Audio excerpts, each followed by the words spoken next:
오늘 말씀의 제목은 말씀과 성령 안에서 에스겔 47장의 말씀입니다. 한국 교회가 주목해야 할 중요한 키워드를 10가지로 잡아서 책으로 펴냈습니다. 그 중에 첫 번째 챕터가 심플 처치입니다. 코로나 이후에 개인의 필요와 선택이 중요한 가치로 부상하면서 과거 사역 방식을 그대로 유지하기 어려운 상황입니다. 또 신자의 영적인 갈망은 여전히 높습니다. 교회는 얼마나 많은 활동을 하고 있는가를 따지기보다는 그 활동이 어디를 향하고 있는지 사역의 방향성과 본질을 점검해야 한다라고 그렇게 말합니다. 제가 파란색으로 한 것은 그 책을 요약한 것을 제가 그대로 읽어 드릴 거고요. 저 위에 오른쪽 보면 교회의 핵심 사명을 중심으로 사역을 재설계하고 복음의 중심을 드러내는 교회, 그래서 응급 상황을 이렇게 처치하는 그러한 상황입니다. 다양한 활동과 조직을 통해서 활발하게 움직이는 그러한 상황에서 이제는 무엇이 진짜 필요한가? 라고 하는 근본적 물음을 하게 됩니다. 이 질문에 대한 답이 바로 심플 처치입니다. 단순히 예배나 프로그램을 줄이고 교회 생활을 간편하게 하자는 취지가 아니고요. 오히려 교회의 사역의 비전을 명확히 세우고 그 비전을 따라서 사역의 우선순위를 재조명하고 모든 구조와 흐름을 복음의 본질에 맞게 재구성하는 방향의 전환이 필요하다는 것입니다. 단순함을 위한 단순화가 아니라 복잡함 속에서 흐려진 복음의 중심성, 공동체성을 회복하기 위한 의도적인 사역의 재편이 필요하다는 것이지요. 사역을 덜어내는 것이 아니라 복음을 전하고 제자를 세우는 교회의 핵심 사명을 중심으로 사역의 흐름을 분명히 설계하는 과정, 교회가 어떤 형태로 어디로 향해야 하는가, 교회론이 되게 중요하거든요. 이 흐름 속에서 성도들은 자신의 신앙 여정을 따라갈 수 있으면 교회는 성도의 성숙과 공동체의 건강을 향한 명확한 길을 제공할 수 있다고 책에서는 말합니다. 반복적인 교회 모임, 형식적인 프로그램에 대한 피로감이 커지고 있는 현실에서 교회는 기존의 관행을 고수하기보다 선택과 집중의 전략을 통해서 사역을 재조명하고 본질에 집중하는 새로운 방향으로 나아갈 필요가 있다라고 그렇게 이야기합니다. 강력한 브랜드일수록 메시지는 단순하다. 그래서 어느 학자는 이렇게 말합니다. 수많은 사역에 접시를 돌리며 자신을 혹사하기보다 몇 가지 핵심 사역에 집중해서 그 일을 감당해도 충분한 시간이다. 복잡함을 단순함으로 대체하기에는 지금이 가장 좋은 때다라고 그렇게 말합니다. 여러분 한번 심플 처치 어떨까요? 다시 한번 복음과 하나님의 뜻에 우리의 일들을 단순 명료화하는 그러한 방향의 전환이 필요하다라고 그렇게 말씀하고 있습니다. 아마 저 책들이 굉장히 중요한 한국교회의 방향을 제시하고 있고 우리 또한 그러한 일들을 살펴봐야겠지요. 에스겔 47장 우리가 잘 알고 있는 말씀입니다. 성전에서 나오는 물, 성전 구역에서 물이 흐릅니다. 1절과 2절. 근데 그 물이 강물을 이루고요. 그 강물을 중심으로 여러 나무들이 그 물로 인하여 이렇게 무성하게 열매를 맺습니다. 그리고 그 물이 닿는 곳마다 사해 바다도 되살아나고요. 소금 땅으로 남는 진펄과 갯벌이 있지만 이제는 지중해까지 물이 흘러가서 강가의 온갖 과일 나무들이 이렇게 열매를 맺는다는 것을 오늘 성경은 말씀하고 있습니다. 에스겔, 다니엘 모두 바벨론의 포로로 끌려간 상황입니다. 25살의 나이에 에스겔 또한 바벨론의 포로로 끌려갔습니다. 포로로 끌려갔다. 이스라엘이 망한 거고요. 예루살렘 성벽과 성전이 불타 없어지는 그러한 비참한 상황 속에서도 이스라엘 백성들은 아직 깨닫지 못하고 우상 숭배의 마음을 빼앗겨 버렸습니다. 하나님께서 에스겔을 통해서 새로운 성전을 보여주시고 성전 구석구석을 살피도록 그렇게 말씀하셔서 47장과 48장은 성전의 물이 흘러가고 있습니다. 여러분 1절이 보이시는지 모르겠는데 한번 보이시면 좀 같이 1절을 읽어볼까요? 그가 나를 데리고 성전 문에 이르시니 성전의 안면이 동쪽을 향하였는데 그 문지막 밑에서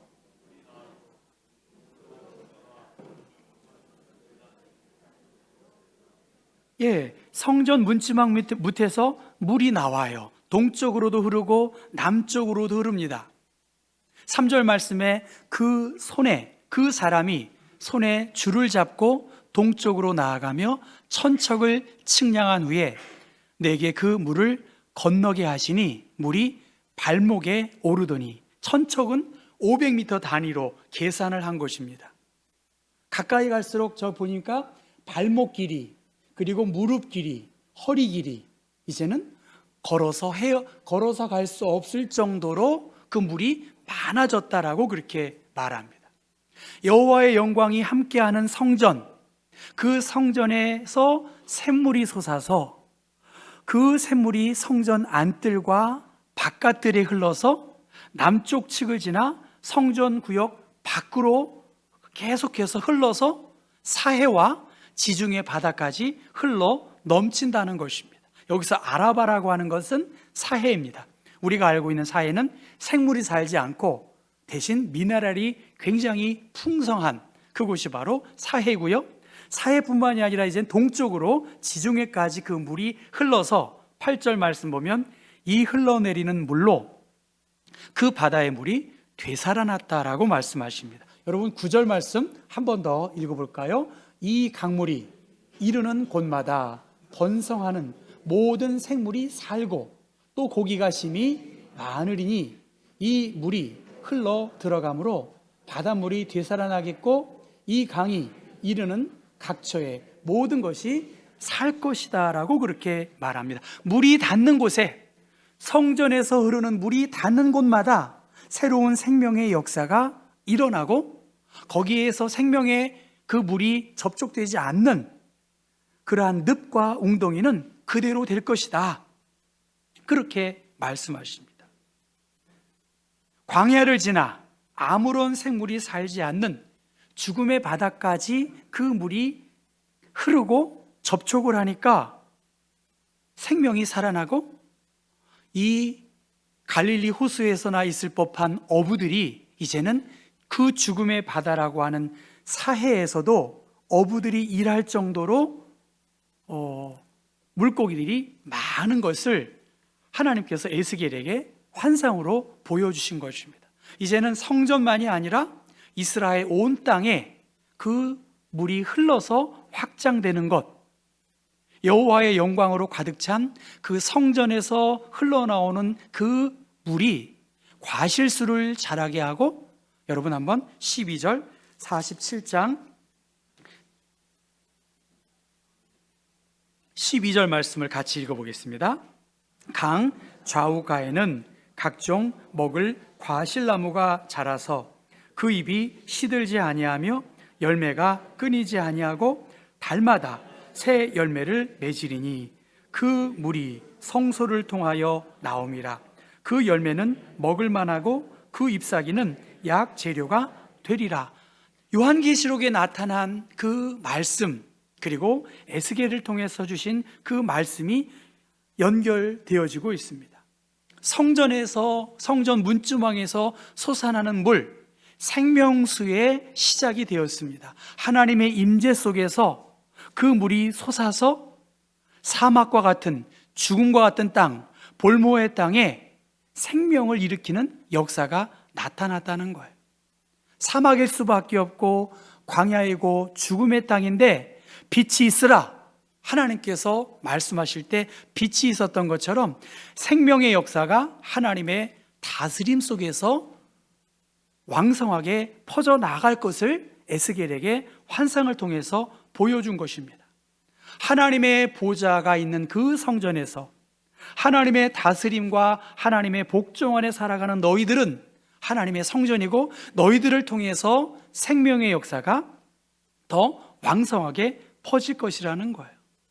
물이 점점 불어나서 죽은 것을 살리게 할 뿐만이 아니라 사람이 건널 수도 없는 큰 강물을 이루고 시든 나무가 푸르름을 되찾는 놀라운 역사가 있다는 것입니다.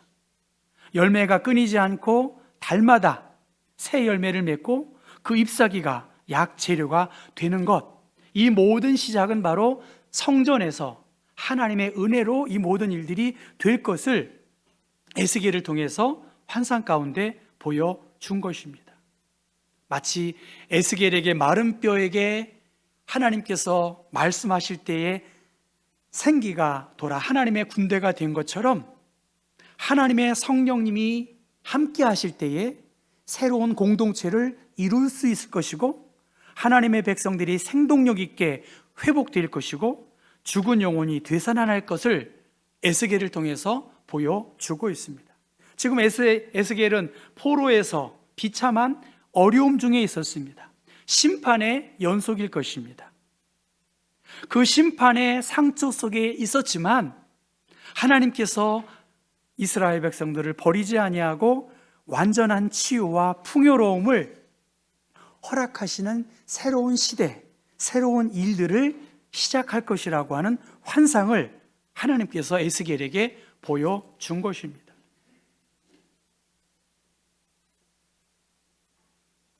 서울대공원의 동물들은 평균 수명이 한 70% 정도 산답니다. 70%. 평균 수명 70%밖에 못 산다는 거죠.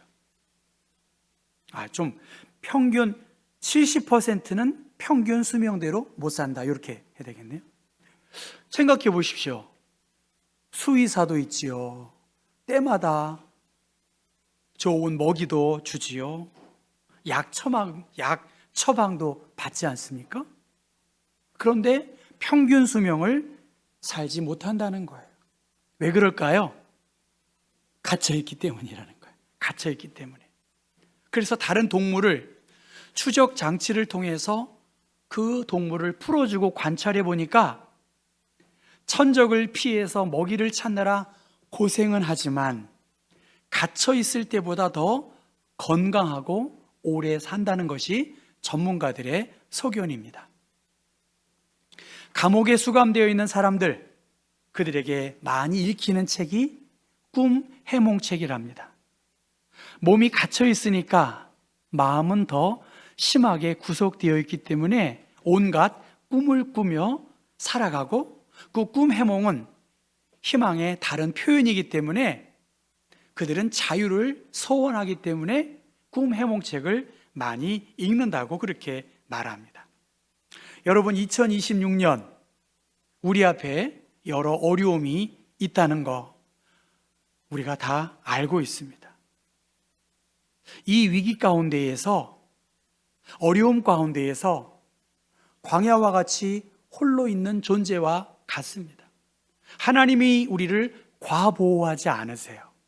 그리고 2026년에 우리는 사막도 걸어야 하고 광야의 어려움 또한 경험할 수 있습니다. 그런데 어떻게 보면 다시 한번 심플하게, 단순하게 하나님이 우리를 사랑하시고 창조하실 때에 심히 좋았다라는 말씀처럼 다시 한번 하나님이 나에게 어떤 계획을 갖고 있는지, 특별히 성령께서 우리와 함께 하셔서 죄와 사망과 여러 어려움에서 우리를 해방시켜 주시고 자유케 해 주실 것이라고 하는 말씀을 의지하면 우린 더 이 어려움 속에서 강인한 신앙적인 자생력을 회복할 수 있으리라고 봅니다. 2025년 하나님의 영광을 위하여 라는 표어를 삼았었습니다. 오늘 2026년에는 말씀과 성령 안에서 한번 하나님의 뜻을 쫓고 믿음으로 씨름했으면 해서 이 에스겔 47장의 말씀을 함께 여러분에게 제시하고 또 설교합니다. 우리 교회 식당에 리모델링 하면서 그 샘물을 여러분도 아시다시피 조금 바꿔놨습니다. 저 오른쪽은 물을 다 꺼낸 상황에서 제가 재보니까 얼추 한 48리터 정도의 물이었습니다. 저 물을 퍼내면 어떻게 될까요? 물이 또 나옵니다. 물이 그냥 막 이렇게 흐르지 않고요. 솟지 않고 조금씩 물이 찹니다. 몇 시간은 걸려야 될 것 같아요. 물이 조금씩 차는 게 한 48리터인데, 그러면 그 물은 조금씩 아래로 흘러서 우리 입구와 통로를 통해서 수성동 계곡이든 부암동이든 이게 청계천으로 흐릅니다. 그래서 좀 입체적으로 보기 위해서 센서를 달아놨고요. 그 모터를 색깔별로 해서 물은 같은데 색깔이 다르게 그렇게 표현했습니다. 저 성전에서 물이 조금씩 물이 솟고 있다는 거예요. 어떻습니까, 여러분? 예수님은 말씀하세요. 누구든지 내게로 와서 마시라.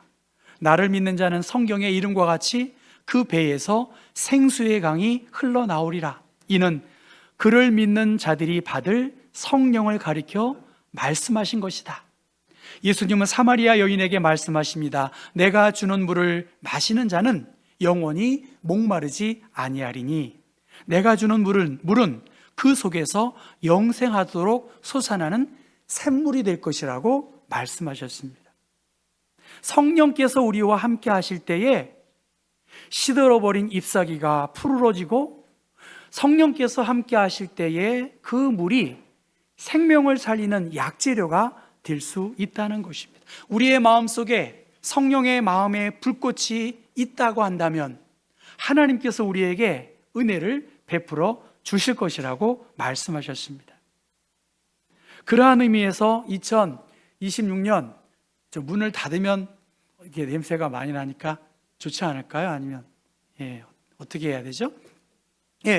2026년 같이 한번 읽어볼까요? 시작. 말씀과 성령 안에서. 여러분, 하나님의 영광을 위하여 2026년 25년 말씀하고 기도했다면 여러분 한번 의식적으로라도 하나님, 말씀과 성령 안에서 더 온전한 예배자로 내가 설 수 있게 하나님 도와주세요.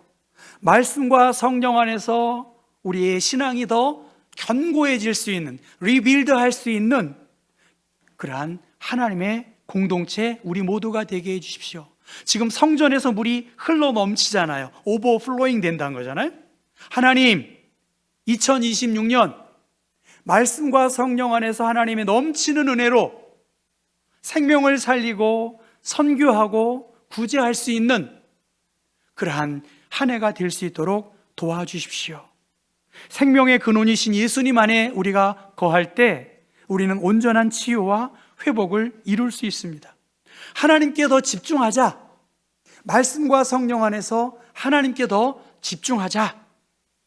로마의 철학자 키케로는 역경을 뛰어넘지 않고 절로 위대해지는 영혼은 없다. 우리 앞에 왜 어려움이 없겠습니까? 어려움이 많이 있지요. 그런데 아까 동물원에 갇혀있는 너무 온실만 생각하지 말고, 너무 안전한 길만 생각하지 말고 다시 한번 믿음으로 우리들은 광야를 지나 약속의 땅으로 가야 되지 않겠냐는 거예요. 말씀과 성령 안에서 견고할 때 우리의 영혼은 맑고 아름다움을 경험할 수 있습니다.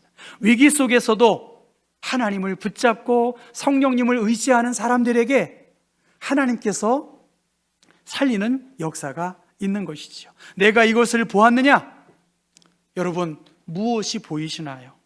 선택과 집중의 원리가 필요합니다. 이것은 제가 이야기한 것이 아니라 한국교회, 제가 오늘 당회 헌신 예배 때도 전하려고 하는데 정말 중요한 키워드입니다. 선택과 집중의 원리.